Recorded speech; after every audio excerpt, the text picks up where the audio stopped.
What's up mga kamuging? Welcome back sa aking channel. For today's video, magluluto tayo ng sinigang na bangus with cactus. Kung naaalala nyo, yung una kong upload, yun ay ang paksiw na tilapia with cactus. Ngayon naman ay sinigang na bangus with cactus. Ayan, talaga naman napakasarap nito at nagiging paborito ko na nga ang tinatawag nilang karimbuaya.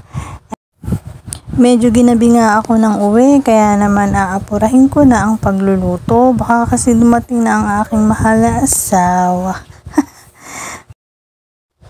Siyempre, gusto ko pag uwi niya ay kakain na lang siya, diba? Siyempre, pagod yun sa trabaho, kaya pinaghahanda ko siya ng pagkain bago dumating. Ayan, magiging masaya yun kasi makakahigop na mainit na sabaw pagdating niya. Kung ready na kayo mga kamuging, tara nang manood at magluto. At niready ko na nga ang mga sangkap na aking gagamitin. Ayan na ang karimbuaya na pinakuha ko sa aking anak dito sa likod bahay. Ayan. Bali nahugasan ko na nga itong bangus. Ayan na nga ang sibuyas, bawang, paminta, ang siling green, ganun din ang luya, kamatis, ayan din ang talong na galing din dito sa likod bahay, ganun na din ang umbok at mga pampalasa. At habang binibidyo ko nga po pala itong mga ricado ay nagsalang na ako ng tubig para pakuluan doon sa kaserola. Ayan, ito nga pala yung karimbuaya na sinasabi ko. Ayan, natin ang hahati-hatiin. Ayan, tinatanggal ko lang po yung dulong parte niya at hahatiin ko siya ng pahaba. Ayan, napakasarap po talaga ng gulay nito. Ewan ko pong gulay ito o cactus. At ayan na nga, kumukulo na ang ating tubig. Ilalagay na po natin ang ating mga sangkap. Unahin natin ang kamatis.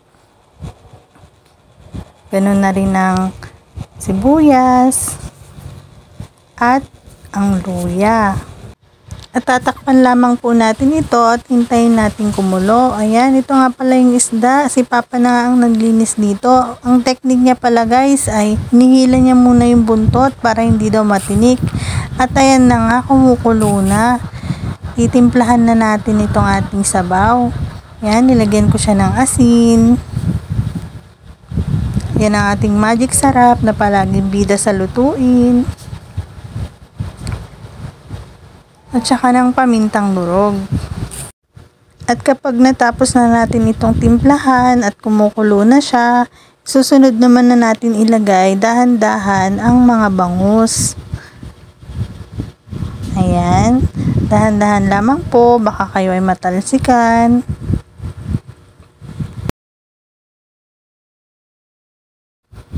Kapag nailagay na natin ang lahat ng isda, tatakpan natin ito at papainitan ng konti.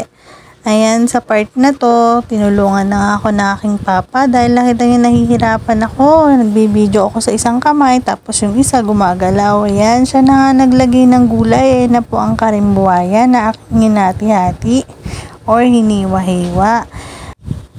Pagkatapos niya mailagay ang karimbuaya, susunod naman niya ilagay ang talong. Ayan, mainam nga talagang may tanim sa bakuran dahil kung gusto mong mag-ulam ay meron kang mauulam.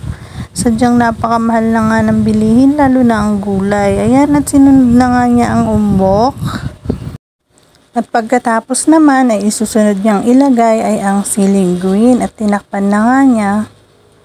At kapag kumukulo na, ayan, pwede na nating ilagay ang pampaasim. Yan ang Knorr sinigang sa sampalok. Na lagi naman nating ginagamit sa pagluluto. At kapag nailagay na nga natin ang sinigang sa sampalok, ayan, unti-unti naman natin itong lulusawin sa pamamagitan ng dahan-dahan na paghalo.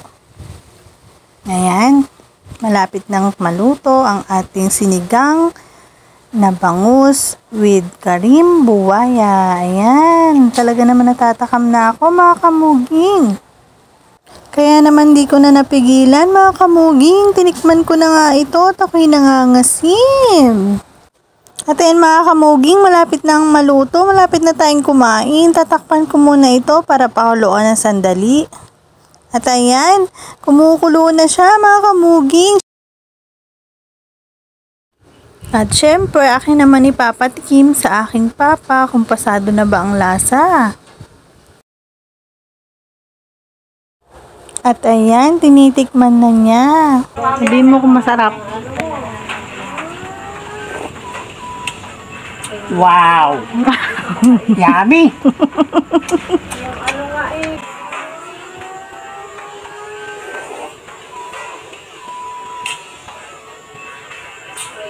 Wow! Yummy!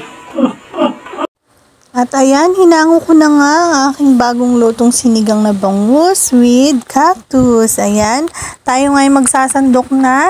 Sinasalansan ko na nga siya ng mabuti para maganda naman tignan. Shala! At habang ako nga ay nagsasandok, ayan, sumingit nga ang papa. Pahingi naman daw ng sabaw at hihigupin niya.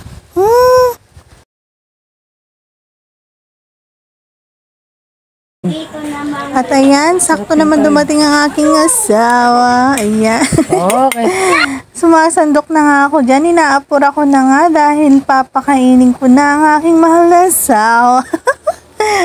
Hindi, joke lang. Mga kamuging, pampagood vibes, ha?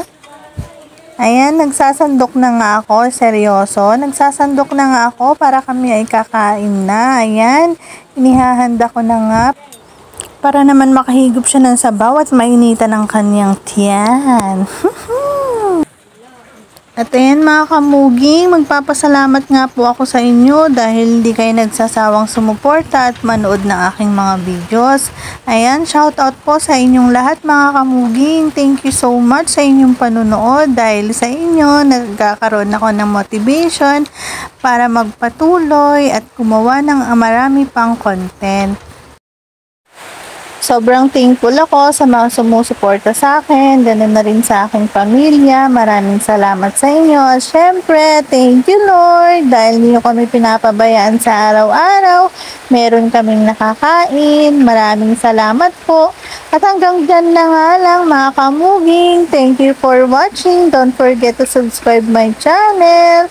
Goodbye and God bless po sa ating lahat. Bye!